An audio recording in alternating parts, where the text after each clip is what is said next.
প্রিয় দর্শক, এমন একটি দুরূদ শরীফের কথা বলবো, জীবনে একটি বার হলেও এই দুরূদ শরীফের আমলটি করবেন। নবীজি সাল্লাল্লাহু আলাইহি ওয়াসাল্লাম ওয়াদা করে বলেছেন, এই দুরূদ শরীফের আমলটি যদি আপনি করতে পারেন, পৃথিবীর মধ্যে সবচেয়ে সুখী মানুষ আপনি হবেন। কোনো কিছুর অভাব অনটন আপনার কাছে থাকবে না। টাকা পয়সা, ধন দৌলত, মান সম্মান সবকিছু আল্লাহ রাব্বুল আলামিন আপনাদেরকে দিবেন। যারা অসুস্থ আছেন তাদেরকে আল্লাহ তাআলা সুস্থ করে দিবেন ইনশাআল্লাহ, এটা আমার বিশ্বাস। এবং পৃথিবীর মধ্যে আল্লাহ তাআলা আপনাকে সম্মানিত করে দিবেন। এবং এই পৃথিবী থেকে যখন আপনি চলে যাবেন, তখন কবরের মধ্যে যাওয়ার পর নবীজি সাল্লাল্লাহু আলাইহি ওয়াসাল্লামকে দেখে জিজ্ঞাসা করা হবে, এই ব্যক্তি কে? তখন নবীজি সাল্লাল্লাহু আলাইহি ওয়াসাল্লামকে আপনি কবরের মধ্যে দেখে চিনতে পারবেন ইনশাআল্লাহ। কারণ প্রকৃত মুমিন কখনো নবীজি সাল্লাল্লাহু আলাইহি ওয়াসাল্লামকে চিনতে ভুল করবেন না। আল্লাহু আকবার। দর্শক, কবরটা হবে খুবই ভয়ঙ্কর। নবীজিকে যদি আপনি চিনতে না পারেন, আপনার স্থান হবে জাহান্নাম।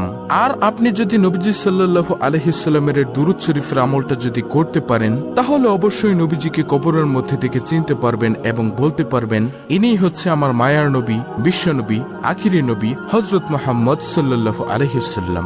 এত পাওয়ারফুল, শ্রেষ্ঠ এই দুরূদ শরীফটি। তাই আমি আপনাদেরকে এই শ্রেষ্ঠ দুরূদ শরীফের আমলটা সম্পর্কে বলে দিব ইনশাআল্লাহ। তাহলে চলুন শুরু করা যাক। দর্শক, কবরের মধ্যে আপনাদের কোনো ভয় থাকবে না এবং যেই হাসরের ময়দানে মানুষ হাহাকার চিৎকার করবে, এই হাসরের ময়দানেও আপনাদের কোনো ভয় থাকবে না এবং হাসরের ময়দানে আল্লাহ রাব্বুল আলামিন আপনার হিসাবটা একেবারে সহজভাবে নিবেন। এই দুরূদ শরীফটা যদি আপনি পাঠ করতে পারেন, দুরূদ শরীফের আমল করতে পারেন।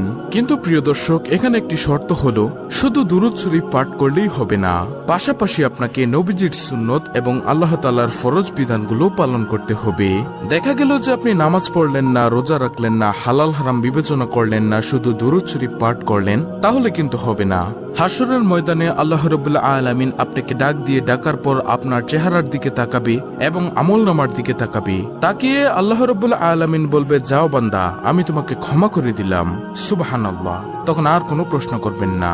এই দুরূদের উসিলায় নবীজি সাল্লাল্লাহু আলাইহি ওয়াসাল্লামের সুপারিশে আপনি বিনা হিসেবে হাসতে হাসতে আল্লাহ তাআলার ওই সুন্দর জান্নাতের মধ্যে প্রবেশ করতে পারবেন ইনশাআল্লাহ, যদি আল্লাহ তাআলা দয়া করেন এবং নবীজি সাল্লাল্লাহু আলাইহি ওয়াসাল্লাম যদি সুপারিশ করেন। তাই আমি আপনাদেরকে অনুরোধ করে বলবো, অবশ্যই দুরূদ শরীফের আমল বেশি বেশি করবেন। যে কোনো দুরূদ শরীফ পড়লেই তো লাভ, কিন্তু এই ভিডিওর দুরূদ শরীফটা পড়লে স্পেশাল লাভ। এই দুরূদ শরীফের মাধ্যমে আল্লাহ তাআলা আপনাকে দুনিয়াতে সুখে রাখবেন, সম্মানিত করে দিবেন।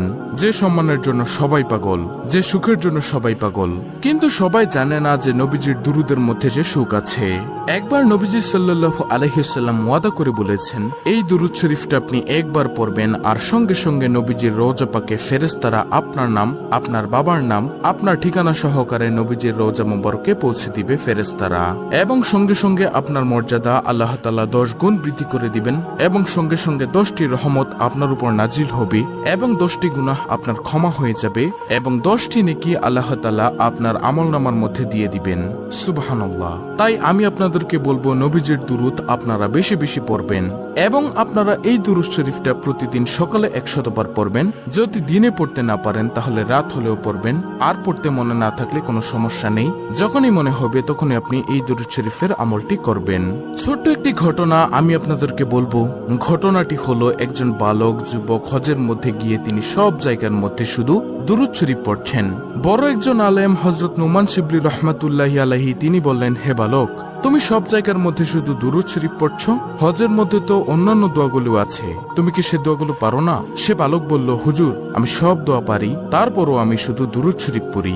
হুজুর বলল, কেন বালক, আমাকে বলো। তখন সে বালকটি বলল, হুজুর, আপনি তো জামানার সবচেয়ে বড় আলেম এবং ভালো লোক, এর জন্য আপনার কাছেই বলছি। আমি দুরূদ শরীফের যে কি পাওয়ার, যে শক্তি দেখেছি, অন্য কোনো কিছুর মধ্যে আমি এত শক্তি, এত পাওয়ার দেখিনি। তখন সেই বালকটিকে হুজুর বলল, আচ্ছা বলো তো দেখি, দুরূদ শরীফের মধ্যে তুমি কেমন শক্তি, কেমন পাওয়ার দেখেছো? তিনি বলল, অর্থাৎ সেই বালকটি বলল, আমার বাবার সঙ্গে আমি হজের মৌসুমের সময় কাফেলার সঙ্গে আমরা হজ করতে আসতেছিলাম। আসার সময় পথিমধ্যে আমার বাবা হঠাৎ অসুস্থ হয়ে গেল। অসুস্থ হয়ে যাওয়ার পর আমাদের যাত্রা বিরতি করলো। সেখানে আমরা অবস্থান করলাম। আমার বাবার অসুস্থতা দিনের দিন এবং সময় সময় বাড়তেই আছে। এজন্য আমাদের কাফেলার মধ্যে আমাদের সঙ্গে যারা ছিল এক দলের মধ্যে তারা বলল, হে বালক, তুমি তোমার আব্বুর খেদমত করো, তারপরে তুমি রাস্তা দিয়ে চলে আসো। আমরা চলে যাই মক্কাতে হজ করার জন্য, তোমরা আস্তে আস্তে আসো। তখন সেই বালক হুজুরকে বলল, আমাদের কাফেলার লোকগণ সবগুলো চলে গেল এবং আমি আমার আব্বুর খেদমত করতেছিলাম। হঠাৎ করে আমার আব্বুর অসুস্থতা আরো বেড়ে যায় এবং হঠাৎ করে দুনিয়া থেকে বিদায় নিয়ে চলে যায়, মারা যায় আমার আব্বু। আমি দেখলাম হুজুর, আমার বাবার চেহারাটা কালো কুচকুচে হয়ে গিয়েছে, বিগড়ে গিয়েছে, খারাপ হয়ে গিয়েছে। আমি দুশ্চিন্তায় পড়ে গেলাম। হায়রে, এমন একটি জায়গার মধ্যে, মরুভূমির মধ্যে আমার আব্বুর এই অবস্থায়, আশেপাশে কোনো মানুষও নেই। যদি কোনো মানুষ দূর থেকে এসে দেখে আমার আব্বুকে এভাবে খারাপ চেহারা হয়ে গিয়েছে, বিকৃত হয়ে গিয়েছে, চেহারাটা কালো হয়ে গিয়েছে, খারাপ হয়ে গেছে, তখন মানুষ কি মনে করবে? তখন তিনি অর্থাৎ বালকটি কান্না করতে করতে বাবার চেহারার মধ্যে কাপড়টা দিয়ে ঘুরে কান্না করতে করতে সেই জায়গার মধ্যেই মনের অজান্তে ঘুমিয়ে গেছে। তিনি বললেন, অর্থাৎ সে বালকটি বলল, আমি ঘুমের মধ্যে দেখলাম একজন সাদা জুব্বা পাগড়ি পরা লোক আমার আব্বুর কাছে আসলো। আসার পর আমার আব্বুর কাপড়টা মুখ থেকে সরালো। সরানোর পরে আমার আব্বুর বিকৃত চেহারাটা, খারাপ কালো চেহারাটার মধ্যে তিনি তার হাতটাকে মুছে দিলেন, হাতটাকে বুলিয়ে দিলেন। মুছে দেওয়ার সঙ্গে সঙ্গে আমার আব্বুর চেহারাটা নূরে নূরান্বিত হয়ে গেল, সুন্দর হয়ে গেল, চোখ ঝলমল করতেছিল। তখন আমি স্বপ্নের মধ্যে বললাম, আপনি কে? তিনি চলে যাচ্ছিলেন। আমি পিছনের দিক দিয়ে বললাম, আপনি কে বলে যান, না হয় আমি আপনাকে ছাড়বো না। কারণ এমন কঠিন সময়ের মধ্যে আমরা বিপদের মধ্যে পড়ে গিয়েছি, আর আপনি আসলেন, এসে আমার বাবাকে সাহায্য করলেন, আমার বাবার চেহারাটাকে আপনি সুন্দর করে দিলেন। আপনি কে? আপনার পরিচয় আমি জানতে চাই। তখন তিনি বললেন, অর্থাৎ ওই সাদা যুব্বা পাগড়ি পরা তিনি বললেন, আমি আর কেউই নই, আমি হলাম বিশ্ব নবী, আখিরি নবী, নবী মুহাম্মদ সাল্লাল্লাহু আলাইহি ওয়াসাল্লাম। তখন সেই বালকটি স্বপ্নের মধ্যে বলল, আপনি কেন এসেছেন ইয়া রাসূলুল্লাহ সাল্লাল্লাহু আলাইহি ওয়াসাল্লাম? আপনি নিজে কেন চলে এসেছেন? আল্লাহর রাসূল সাল্লাল্লাহু আলাইহি ওয়াসাল্লাম তখন বললেন, তোমার বাবা দৈনিক দিনে 100 বার দুরূদ শরীফ পড়ে, রাতে 100 বার দুরূদ শরীফ পড়ে। আজকের দিনেরটা আমি পেয়েছি, কিন্তু রাতেরটা পাই না। ফেরেশতাকে জিজ্ঞাসা করলাম। ফেরেশতারা তখন বলল, আপনার সেই আশেক, আপনার ভক্ত যে দুরূদ শরীফ পাঠ করে, আপনার উম্মত, সে তো খুব বিপদের মধ্যে আছে, দুনিয়ার মধ্যে তেমন ভালো আমল করেনি, এজন্য চেহারাটা পাল্টে গিয়েছে, বিগড়ে গিয়েছে, এজন্য রাতের দুরূদটা সে পাঠাতে পারে নাই। এটা নবীজিকে ফেরেশতা বলেছেন। তখন নবীজি তাকে বললেন, এজন্য আপনার আব্বু বিপদের মধ্যে পড়ে গিয়েছে, আমলে তেমন ভালো ছিল না, তারপরও তিনি দুরূদ শরীফ পড়তে কখনো ভুলেনি। তাই তার জন্য আমি রওজা থেকে চলে এসেছি আমার প্রিয়কে, আমার আশেককে উপকার করার জন্য, সাহায্য সহযোগিতা করার জন্য। তারপরে এটা বলে সে বালককে আল্লাহর রাসূল সাল্লাল্লাহু আলাইহি ওয়াসাল্লাম স্বপ্নের মধ্যে চলে গেলেন।